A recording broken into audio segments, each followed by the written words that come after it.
Hi guys, welcome to our channel Faz TV. Tadzoka nedzimwe nyaya dziri kupisa dziri kutenderera pasocial media.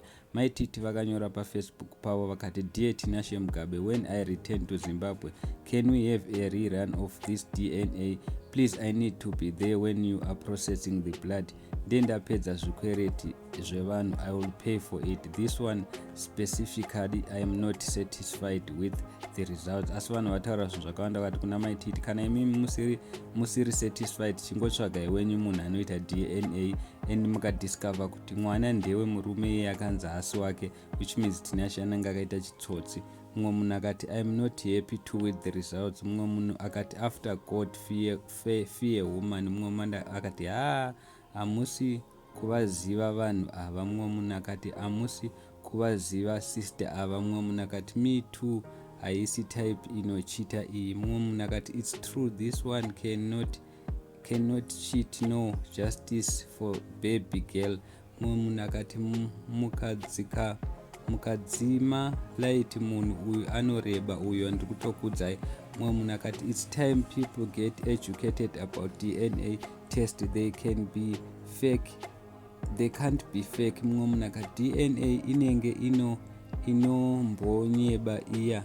Short was very sure kuti that guy was the father. Mumwe munhu akati, ini paakangoda kukwapaidza munhu nembama ndabvuma maresults. Munhu anonyepa nekurwa hazvisiyani.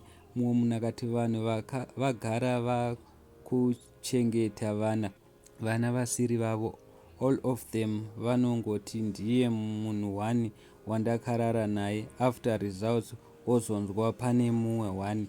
Very true, wasn't satisfied also. Vakapesanisa by mistake. Rerun please, trikuida. Mumwe munhu akati, and it seems like ndiye akatoenda kwaTinashe mukadzi iyeye. She had so much confidence and was disappointed. Mumwe munhu akati, ndakadzidza kuti I don't judge a book by its cover, kikiki achiseka.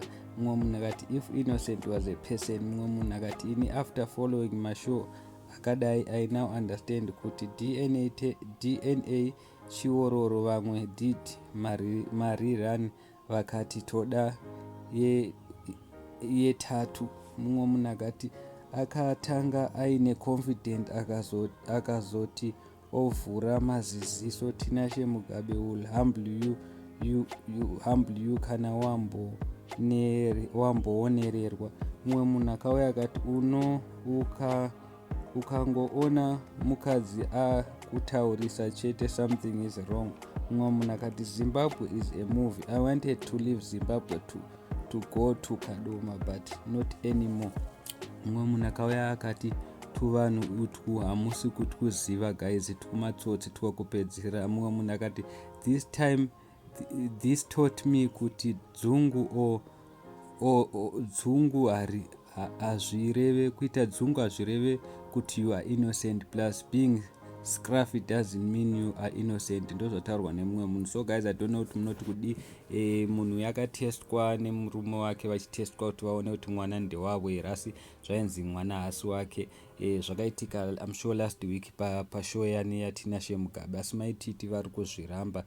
Kwete kuti Mai Titi chete, asi vari kuzviramba nevamwe vanhu. Asi vamwe vanhu vadedza kuti aiwa, imi Mai Titi kana muda kuita rerun, endai munotsvaga mumwe munhu, kwete kutinetsa. Siyanai naTinashe Mugabe. Tinashe Mugabe akatoita basa rake akapedza. So guys, thank you so much. Don't forget to subscribe to our channel.